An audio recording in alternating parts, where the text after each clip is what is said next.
오늘 복된 부활 주일을 맞았습니다. 예수님께서 죽음을 죽이시고 부활하셨습니다. 그리고 주님의 부활로 우리 하나님의 진노 아래에 있던 죄인들이 이제 하나님의 보좌 앞에 설 수 있는 의로움이 우리에게 주어져서 담대히 보좌 앞에 나아갈 권세가 주어져 있습니다. 이 은혜를 여러분 굳게 붙드시고 주님께로 더 가까이 나아가고 주님과 친밀한 교제 가운데 하늘의 생명을 풍성하게 누리시길 축복합니다. 오늘은 6월절을 앞두고 예수님이 예루살렘에 올라가셨을 때 이 소위 말하는 성전 정화 사건을 기록하는 말씀입니다. 부활주일이면 부활절에 맞는 설교를 해야지라고 생각하실지 모르겠는데 이 말씀이 예수님의 부활과 아주 밀접하게 연결되어 있는 말씀이에요. 그래서 요한복음 강해를 계속 이어나가는 겁니다. 자, 성전 정화 사건을 우리가 지금 보려고 하는데 공관복음서 기자들은 이 성전 정화 사건을 예수님 공생애의 마지막 주간에 일어난 일로 기록을 하는 반면에 특이하게도 요한의 경우는 이 사건을 예수님 공생애 초기에다가 배치를 하고 있습니다. 그래서 어떤 사람들은 예수님이 성전을 정화하신 이 사건이 공생애에 적어도 2번은 있었을 것이다 추정을 하기도 합니다. 하지만 분명한 것은 요한이 이 사건을 예수님 공생애 초기에다가 의도적으로 기록을 함으로써 예수님에 대해서 예수님의 사역에 대해서 굉장히 중요한 메시지를 전달하려고 한다는 그런 의도를 갖고 있다는 점을 주목하셔야 합니다. 결론부터 말씀드리자면 성전 정화 사건을 통해서 예수님은 옛 성전의 종식과 새 성전의 시작을 예고하시면서 당신이 바로 새로운 성전이 되신다. 이 사실을 선포하고 계신다는 점입니다. 자, 이 점을 염두에 두고서 이제 말씀을 살펴보면서 주시는 메시지를 듣도록 하겠습니다. 자, 13절에서 유대인의 6월절이 가까웠고 예수님도 명절을 지키러 예루살렘에 올라가신 것을 기록을 하고 있습니다. 참고로 유대인들은 율법에 명시된 대로 1년에 3차례씩 명절을 지키러 예루살렘으로 올라가야 했습니다. 따라서 예수님께서도 이 규례를 따라서 성전의 6월절을 지키러 올라가신 상황입니다. 자, 그런데 6월절을 지키러 올라가셔서 마주하신 성전의 풍경은 14절에서 보듯이 소와 양과 비둘기 파는 사람들과 이 돈 바꾸는 사람들이 상을 펼치고 앉아있는 상황이었습니다. 앞서 유대인들은 율법을 따라서 1년에 3차례씩 예루살렘에 다 올라와야 된다라고 말씀을 드렸었죠. 자, 그러면 이 예루살렘에 올라올 때 갈릴리와 같은 아주 먼 지방에서 오는 사람들이 하나님께 제사를 드리려면 제물을 가지고 와야 될 거 아니에요. 짐승을 끌고 와야 된단 말입니다. 끌고 오는 동안에 이 짐승이 흠집이 나버린다. 제물로 드릴 수가 없어요. 따라서 이 제물로 드릴 흠 없는 짐승을 파는 장사꾼들이 유대인 당국의 공식적인 허락하에서 성전에서 장사를 하고 있었습니다. 환전상도 마찬가지예요. 아주 멀리서 오는 예컨대 디아스포라 유대인들 경우에 그들이 자기 지역에서 쓰던 돈을 그대로 가지고 올 수밖에 없거든요. 그런데 이방에서 사용하던 부정한 돈을 거룩한 성전세로 그냥 낼 수가 없는 거예요. 따라서 이 성전 안에는 환전상들까지도 성전세를 위한다는 명목 아래서 유대인 당국의 허락을 받아서 공식적으로 돈을 바꾸는 일을 하고 있었던 겁니다. 자, 명분은 충분합니다. 하나님께 드릴 제사를 위해서, 성전세를 위해서, 누이 좋고 매부 좋고 이런 상황인 거예요. 자, 하지만 중요한 것은 이 모습을 보신 후에 예수님이 보이시는 반응입니다. 함께 15절, 16절 읽어보겠습니다. 시작. 노끈으로 채찍을 만드사 양이나 소를 다 성전에서 내쫓으시고 돈 바꾸는 사람들의 돈을 쏟으시며 상을 엎으시고 비둘기 파는 사람들에게 이르시되 이것을 여기서 가져가라. 내 아버지의 집으로 장사하는 집을 만들지 말라 하시니. 자, 주님은 성전에서 장사하고 돈 바꾸는 사람들 보시는 순간에 분노하셨습니다. 이어 채찍을 만드시고는 내 아버지의 집을 장사하는 집으로, 시장 바닥으로 만들지 말라. 그 말씀과 함께 양과 소를 다 몰아내 버리시고 장사꾼들 다 쫓아내어 버리시고 돈을 쏟아부어 또 상을 뒤집어서 완전히 이 시장 바닥을 다 뒤집어 놓으셨습니다. 우리가 예수님의 공생에 의해서 이런 과격한 모습을 볼 수가 없거든요. 성전을 정결케 하시는 일에서는 정말 과격한 모습을 보이신 거예요. 여러분, 큰 분노를 보인다, 과격한 모습을 보인다는 것은 이걸 역으로 뒤집어서 생각을 해본다면 사랑하는 대상을 정말 크게 사랑한다, 이 표현이잖아요. 따라서 성전이 시장 바닥이 된 것을 보고 크게 분노하셨다. 이것은 주님이 성전을 향한 열심이 얼마나 크고 그 열심에 얼마나 강력하게 휩싸이셨는가. 예수님 표현대로 아버지 집을 향한 열정이, 사랑이 예수님을 완전히 사로잡고 있었다는 겁니다. 제자들이 이런 모습을 보고 17절을 보시면 주의 전을 사모하는 열심이 나를 삼키리라. 시편 69편 9절까지 떠올릴 정도가 되었으니까 뭐 더 이상 무슨 말이 필요할 상황이겠습니까? 그만큼 주님은 성전을, 아버지의 집을 사랑하고 계신다는 표시를 이렇게 분노를 통해서 시장 바닥이 된 것을 뒤집어 엎으심으로써 표현을 하고 계시는 거예요. 자, 그렇다면 여기에서 질문을 하나 좀 던져볼 필요가 있습니다. 여러분, 과연 예수님이 성전 건물을 너무나도 사랑하고 애지중지하시기 때문에 지금 이런 성전 정결 사건을, 분노를 터뜨리시면서 성전 정결 사건을 행하신 걸까요? 아니에요. 이것은 성전 건물에 대한 애정 때문이 아닙니다. 주님의 분노는 오히려 성전을 성전답게 하는 것이 무엇이며, 이 질문 잘 들으셔야 돼요. 성전을 성전답게 하는 것이 무엇이며, 성전 본연의 기능이 무엇인가? 성전 본연의 기능이 무엇인가? 바로 이 질문과 연결되어 있어요. 여러분, 하나님이 솔로몬에게 주신 말씀을 귀 기울여 보면 제가 계속 말씀드리는 부분 중에 하나인데, 성전 건물 자체가 정말 성전을 성전답게 하는 것 아닙니다.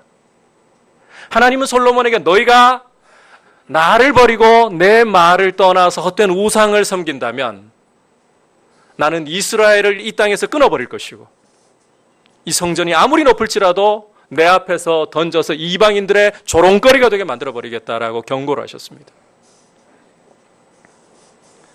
따라서 성전을 성전답게 하는 것은 거기에 임재해 계시는 하나님, 하나님의 임재가 성전의 핵심이라는 겁니다. 그리고 성전 본연의 기능은 그 살아계신 하나님께 참된 예배를 드릴 때에 기능이 살아있는 거예요. 자, 그렇다면 주님이 분노하신 것은 지금 성전이 성전답지 못하고 성전의 본연의 기능인 예배가 예배답게 드려지지 못하고 있다는 상황이잖아요. 도대체 어떤 면에서 구체적으로 그런 상황이 되어버린 것인가? 우리가 이 부분을 조금 더 구체적으로 살펴봐야 돼요. 그래서 우리가 이 요한복음뿐만이 아니라 마가가 전하는 성전 청결 사건을 좀 귀를 기울일 필요가 있거든요.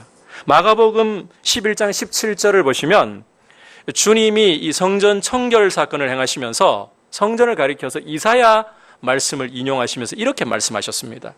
내 집은 만민이 기도하는 집이라 칭함을 받으리라고 하지 아니하였느냐. 그렇게 분노를 터뜨리셨어요.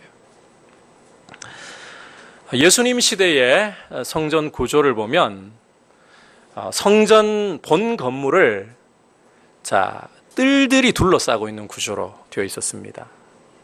본 건물을 먼저는 제사장의 뜰이 둘러싸고 있고, 그 다음부터 유대인 남자의 뜰, 그 밖에 유대인 여자의 뜰, 그리고 맨 마지막에 이방인의 뜰이 자리를 잡고 있었어요. 그리고 여기에 맞춰서 각자 예배를 드려야만 하는 상황이었습니다. 자, 그런데 유대인 지도자들이 이 성전을 시장바닥으로 만든 곳이 어디냐? 여러분 어디라고 생각이 드십니까? 마가복음 11장 17절에 내 집은 만민의 기도하는 집이라. 어디를 시장바닥 만들어 놨을까요? 제사장이나 유대인의 뜰, 여자들의 뜰은 가만히 내버려 놔두고 이방인의 뜰을 그야말로 시장바닥 만들어 놔버렸던 거예요. 어차피 개, 돼지에 불과한 이방인들이니까. 자기들이 예배드리는 공간은 예배의 공간으로 손대지 않습니다. 그런데 이방인들이 하나님을 예배하는 이 이방인의 뜰은 짐승이 거닐어도 상관없어요. 돈 바꾸는 사람들이 쩔그렁거리면서 돈을 바꾸든 상관이 없어요. 제사라는 명분을 가지고 이 유대인 지도자들은 경건하게 하나님을 예배하고자 하는 이방인들의 예배를 막아버렸던 것입니다. 다시 말해 성전을 성전답지 못하게, 성전 본연의 기능인 예배를 제대로 드리지 못하게 방해를 놓고 있었다는 말이에요. 여러분 지난 시간에도 강조를 했지만 그저 껍데기뿐인 종교로 신앙이 전락을 하게 된다면, 형식으로만 신앙이 전락하게 된다면, 교회가 종교단체화된다면 그것은 우리 자신도 하나님을 만나지 못할 뿐더러 하나님을 만나야 할 사람들도 만나지 못하게 방해거리가 될 뿐입니다. 참 무서운 거예요. 껍데기만 남아있는 신앙은. 주님은 바로 이러한 모습에 분노를 하신 거예요. 만민의 기도하는 집으로 성전을 주셨는데 자신들은 예배 드리잖아요. 이방인들은 시장 바닥에서 집중이 되나요? 집중이. 이 모습에 분노하신 것이고 채찍을 들어서 가차없이 성전을 정결하게 하셨던 겁니다. 주님은 이와 같은 말씀과 행동으로서 성전이 성전다워지는 것이 무엇이냐? 성전 본연의 기능이 무엇이냐? 바로 이 사실을 아주 분명하게 나타내 보여주고 계시는 겁니다.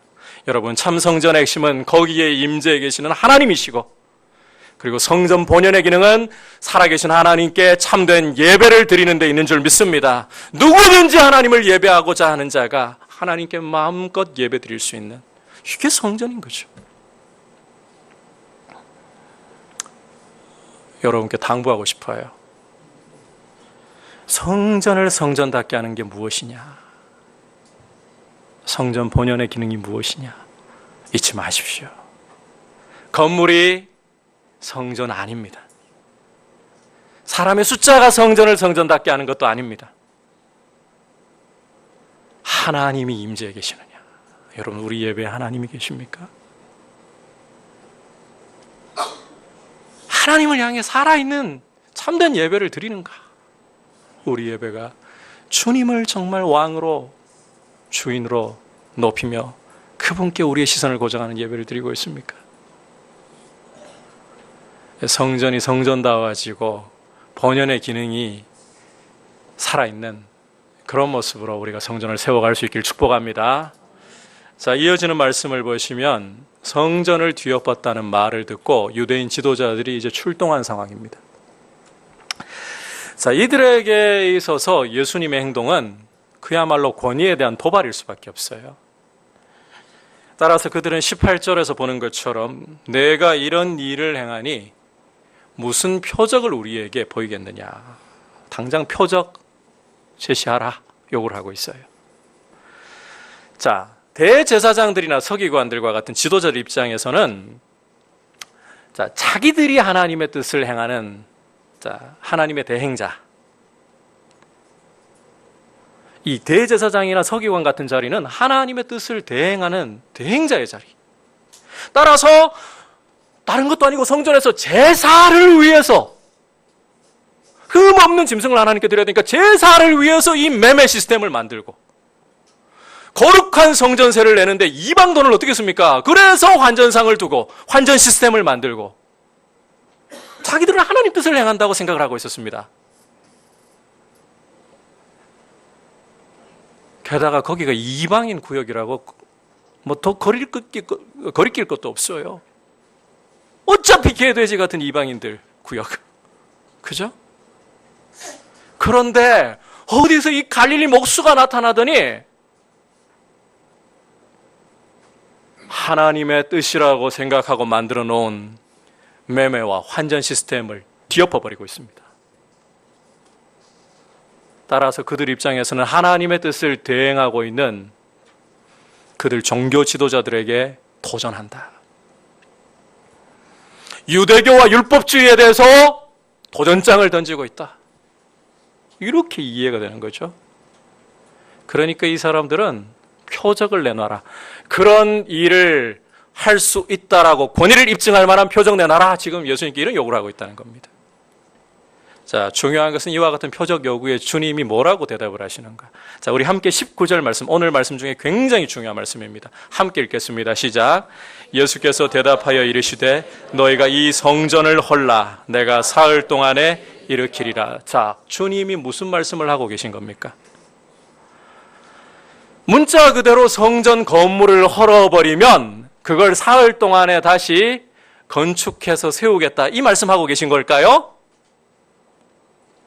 유대인들은 그렇게 이해를 했어요.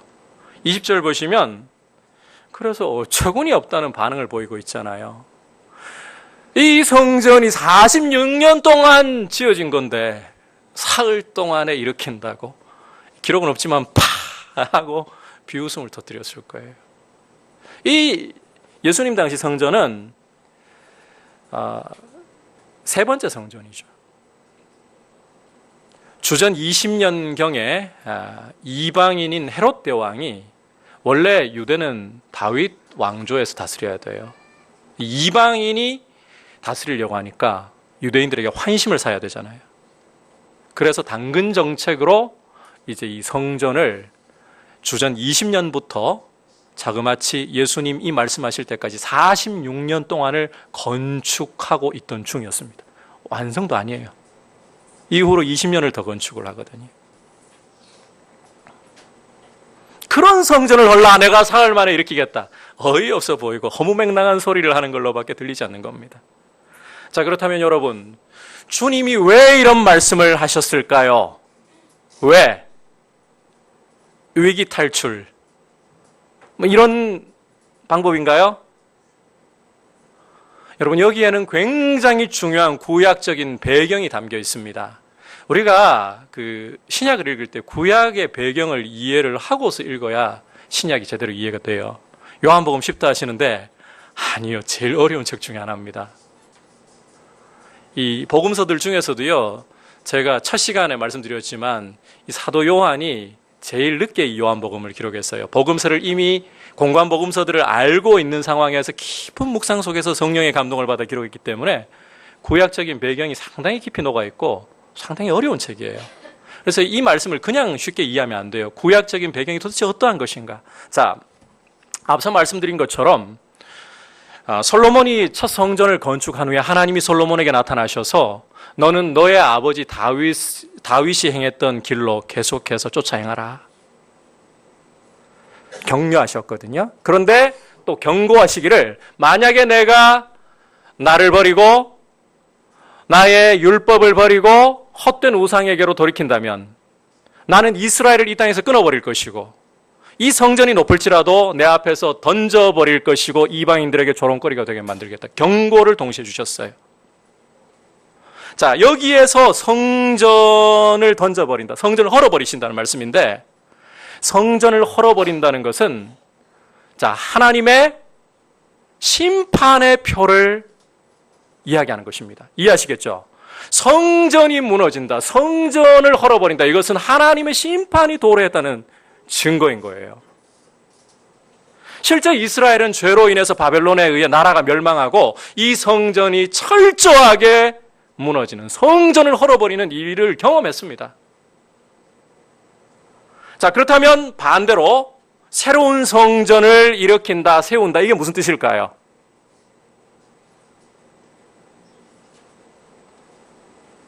죄로 인해서 잃어버렸던 하나님의 영광, 죄로 인해서 잃어버렸던 하나님의 통치를 다시금 회복한다라는 뜻을 갖고 있는 겁니다.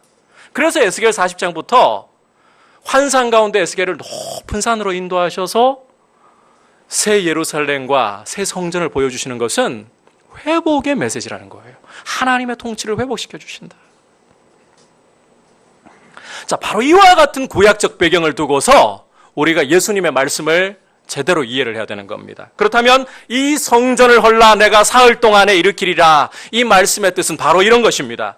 예수님이 새로운 성전을 세우시는 분이고 예수님이 하나님의 영광과 통치를 회복시켜 주시는 분이시다.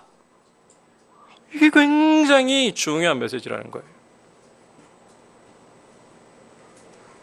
예수님이 새로운 성전을 세우시는 분이고, 다시 말해서 예수님이 죄로 인해 잃어버린 하나님의 통치, 하나님의 영광을 그 백성에게 회복시켜 주시는 분이다. 지금 이 선언을 주님이 하고 계시는 겁니다. 실제 요한이 이 말씀을 어떻게 해설하고 있는가? 우리 함께 21절, 22절을 들어보도록 하겠습니다. 시작.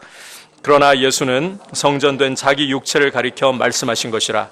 죽은 자 가운데서 살아나신 후에야 제자들이 이 말씀하신 것을 기억하고 성경과 예수께서 하신 말씀을 믿었더라. 자, 요한은 앞서 설명한 구약적 배경을 바탕으로 주님 말씀을 이제 한 걸음 더 나아가서 해석을 해주고 있어요. 자, 예수님이 말씀하신 성전은 성전 건물이 아니라 성전된 무엇이다?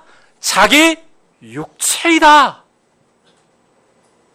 다시 정리하면 예수님은 성전 건물을 헐고 다시 세우는 이야기를 하시는 게 아니라 예수님 당신이 참 하나님의 성전이시고 십자가에 죽으시고 사흘 만에 부활하심으로써 당신의 백성에게 하나님의 임재, 하나님의 영광, 하나님의 통치를 다시금 회복시켜 주시는 유일한 길이시다. 바로 이 선언을 하고 계시는 거예요. 여러분, 마태가 예수님을 가리켜서 임마누엘, 우리와 함께 하시는 하나님, 성전이란 뜻이잖아요. 사도 요한이 요한복음 1장 14절에서 말씀이 육신이 되어 우리 가운데 거하시며 우리 가운데 장막을 펴심, 성전이라는 말씀이잖아요. 이게 다 바로 이런 맥락인 거예요. 예수님이 참 성전이시다.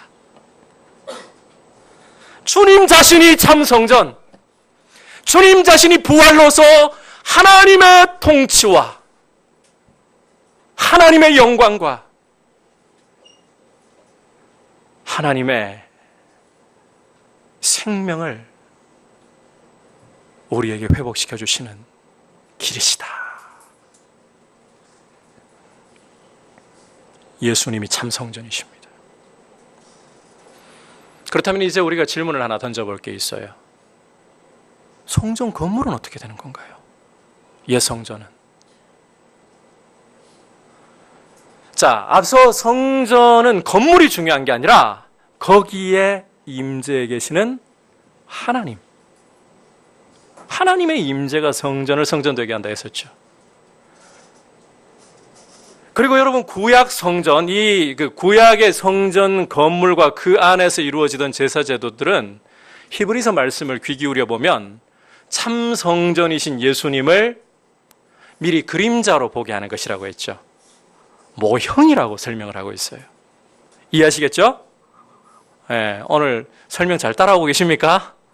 이거 여러분께서 상당히 구약부터 이게 연결해 오기 때문에 놓치시면 안 돼요. 중요한 부분이에요. 성전 건물과 그 안에서 이루어지던 제사 제도들은 참 성전이신, 그리고 주님의 십자가를 보여주는 하나의 모형이고 그림자들이었던 거예요. 그런데 여러분, 이제 참 성전의 실체이신 분이 성전에 오셨습니다. 그러면 모형이 그 자리에 버티고 있을 이유가 있나요, 없나요?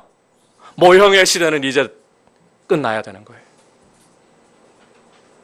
예수님은 당신이 성전이심을 선포하시면서 옛 모형의 시대는 이제 종식되었다. 동시에 이 말씀 안에는 준엄한 심판이 담겨 있습니다.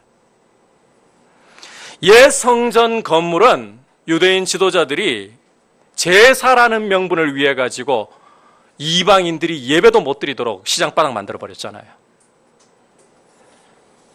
따라서 이 옛 성전 건물은 그야말로 진정한 예배가 아니라 형식만 남아있는, 예배의 형식만 남아있는, 하나님은 중심이 없어요. 껍데기만 남아있는 유대교와 율법을 상징하는 하나의 대표 상징물이 되고 말았어요. 과거 거룩하던 성전이 유대교와 율법주의라는 형식적인 종교의 상징으로만 전락해버린 거예요. 따라서 주님 말씀 안에는 이젠 성전에 대한 심판, 사실상 종교의 형식으로 전락해버린 유대교와 율법주의에 대한 준엄한 심판이 담겨있다는 거예요. 여러분, 우리의 예배가 진정한 예배로 드려지지 않고 하나님이 중심이 아닌 형식뿐인 예배로, 우리의 교회들이 하나님은 온데간데 없는 종교 집단으로 전락한다면 주님의 준엄한 심판을 면할 수가 없습니다. 껍데기뿐인 신앙 참 무서운 거예요. 결국 예수님이 성전을 정화하신 이 사건을 좀 정리하면 이런 것입니다. 첫 번째는 성전 정화 사건을 통해서 예수님은 성전을 성전답게 하고 성전의 본연의 기능이 어떠한 것이냐, 바로 이것을 첫 번째로 보여주시고, 두 번째로는 옛 성전에 대한 종식 선언과 함께 주님이 십자가에 죽으시고 부활하심으로 내가 바로 참 성전이다, 내가 바로 하나님의 백성에게 죄로 인해 잃어버렸던 하나님의 통치, 하나님의 영광, 생명의 임재를 회복시켜주는 이다, 바로 부활로서. 여러분, 예수님이 참 성전이십니다. 그리고 오늘 우리가 부활주의를 맞았는데 예수님의 부활은 바로 이 사실을, 예수님이 참 성전 되시고 하늘문을 열어서 하나님의 완전한 그 통치와 그 영광을 우리에게, 생명의 통치를 우리에게 회복시켜주는 이 일을 하시는 분이라는 것을 온 우주에 선포하는 방팔의 소리와 같은 것입니다. 이 영광의 선언이 예수님의 부활이라는 거예요. 하나님의 백성에게 하나님의 살아있는 통치가 임했고, 이제는 죄사함으로부터 오는 하나님과의 화목이 예수 그리스도의 부활로 열렸다. 성전 정화는 이것을 예고하는 것입니다. 여러분, 과거 이스라엘이 성전을 통해서, 오직 성전을 통해서 하나님께 나아갔던 것처럼 이제 참 성전이신 예수 그리스도 안에서만 죄사함이 있고 하나님의 임재가 있고 하나님의 영광이 있고 하나님의 생명의 통치가 있는 줄 믿습니다. 따라서 예수님은 요한복음 14장 6절에서 이런 선언을 하셨던 거예요. 같이 읽어보도록 할까요? 내가 곧 길이요 진리요 생명이니 나로 말미암지 않고는 아버지께로 올 자가 없느니라. 여러분, 예수님 외에 다른 길 없습니다. 예수님 홀로 참 성전이시고 오직 그 안에서만 죄사함이 있고 오직 그 안에서만 하나님의 생명의 통치가 임하고 하나님의 영광을 우리가 볼 수 있게 되는 것입니다. 아울러서 예수님 외에 참된 행복의 길은 없습니다. 여러분, 무엇이 참 행복일까요? 우리는 마음껏 쓸 수 있는 돈이 통장에 갑자기 들어온다면 행복감에 겨워합니다. 힘과 지위가 생길 때 우리는 행복감에 겨워합니다. 그런데 여러분, 바로 예수 그리스도께서 우리의 성전이 되셔서 그 안에서 죄사함 누리고 그 안에서 하나님과의 이 화목의 은혜를, 하나님의 통치를 누릴 수 있다는 게 참 행복인 줄 믿습니다. 이게 행복이에요. 여러분, 생각을 해보십시오. 하나님의 진노 아래에 있던 죄인들입니다. 이런 죄인이 죄와 진노로부터 벗어날 수 있는 길 외에 무엇이 참 행복이라 할 수 있겠습니까?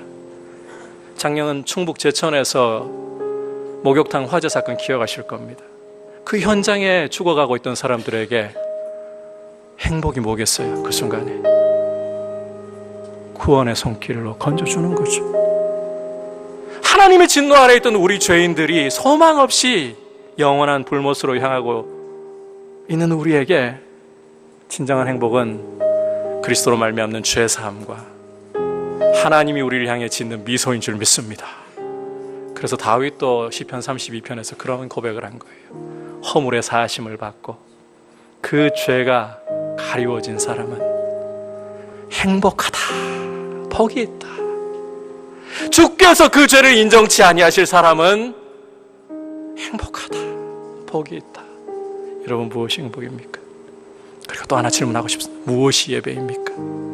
예수님 빠져버린 예배는 예배가 아닙니다. 참 성전이신 분을 제끼고 어디서 예배를 드리겠습니까? 우리가 예배를 드릴 때에 정말 예수 그리스도가 참 성전 되시고 그분이 우리의 주인과 왕으로서 주님께 합당하게 예배하고자 하는 중심으로 예배를 드리지 않는다면, 껍데기로만 우리가 이 자리에 앉아 있다면 그것이 어떻게 예배이겠습니까? 그것이 어떻게 성전을 성전되게 하는 것이겠습니까? 건물이 아닙니다. 사람의 숫자도 아닙니다. 참 성전 되신 예수 그리스도 안에서 오직 그분을 진정한 성전으로 바라보고 부활로 열어주신 이 죄사함과 여러분, 하나님의 통치가 예수님 때문에 이곳에 임한 줄 믿습니다. 하나님의 임재가 있어요. 이게 행복인 거예요. 이것을 자랑할 수 있고 이것을 굳게 붙들고 참 행복이라고 선언하면서 이제는 주님이 우리를 성전으로 삼으십니다. 세상을 향하여 참 성전 되시는 예수 그리스도를 보여주는 작은 성전들로, 이동식 성전들로 쓰임받으시길 축복합니다. 오늘 성전 정화 사건을 통해서 주시는 메시지 두 가지 들었습니다. 첫 번째는 성전답게 하는 것이 무엇이냐, 성전 본연의 기능이 무엇이냐, 하나님의 임재와 하나님께 드리는 진정한 예배입니다. 예수 그리스도는, 두 번째 메시지는 예수 그리스도는 참 성전, 십자가에 죽으시고 부활하심으로써 주님은 참 성전이 되심을 선언하셨고 이제 하나님께로 나아오는 모든 하나님의 백성들에게 생명의 통치를 주시는 분이시다. 이 예수 그리스도가 중심이 되는 삶이 되시길 주의 이름으로 축복합니다. 우리 함께 주님의 부활을 감사하면서 고백드리도록